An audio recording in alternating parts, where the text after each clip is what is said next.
making liquor. The name, McKinney. Scotch-Irish. Independent. Proud. Don't try to tell Clate McKinney that moonshining is not an honorable profession. It's honest. If you buy your stuff and pay for it and be honest with people, I honor a man who's trying to make a living. But since Clate McKinney wasn't willing to pay taxes on his honorable work, he had to be careful. Careful, but still pretty bold. Well, I've run 100 gallons a day like many a time. How much did you estimate you made in your lifetime? Like that fellow said, I'd pay 1 million gallons. I used to. Back then, there wasn't much law to worry about. Only one highway patrolman for 3 counties in the area, and a sheriff who would leave you alone for $100 a month. But then came the federal revenue agents in the 50s and 60s. Just when McKinney thought he was going to get rich, they nailed him. I heard somebody stump the toe, and I looked around. I thought it was my buddy coming back out of that little pipe. Had on the same kind of breeches like these on his ring.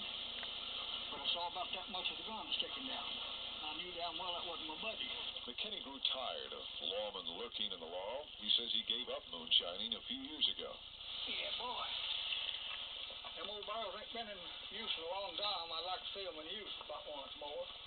Ain't gonna stand many more days. But don't be surprised if Clate McKinney fires up that still one last time. Once more for the memories. Once more for the good old boys. Once more for the forefathers who taught him how.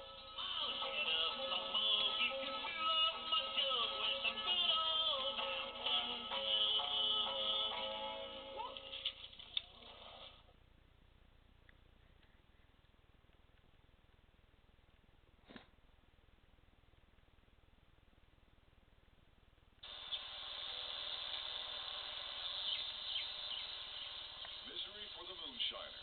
The day the revenuer shows up. The lawman with his dynamite. His axe. And his big feet. Doc King of Madison County says he saw a lot of scenes like those when he was a moonshiner. Doc was arrested 12 times. You're always looking for somebody you don't want to see, number one. And number two, who's going to catch you first? And number three, how much am I going to get out of this deal? Yes, moonshine money was very important back then, back in the 40s and 50s and 60s.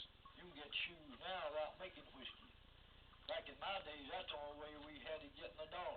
Doc made his first dollar off moonshine when he was 8 years old. Many a jug and jar were to follow. If you had it pawned up, I'd be honest thinking it'd float to Queen Mary. That's how much I made. Local people call them hollers. And up every holler, odds are you could find one or more steel sights without fail. Historian Harley Jolly says Doc King and the other moonshiners felt they had the God-given right to make as much liquor in those hollers as they wanted. The good Lord made the creek. The good Lord made the river. The good Lord made the corn. The good Lord made the sugar. And the good Lord gave me freedom. God, I'll make it when I please. Moonshiners also felt they had a right to take their liquor to market. Thunder, thunder, over Thunder Road. Thunder was his engine and white lightning was his load. Doc King says he wrecked 8 cars and 2 trucks trying to outrun the law. Never been caught hauling moonshine. I've had some awful cases. Yeah, I have. And I've been unlucky. I've left them a few. But they never did get the meat hooks on me.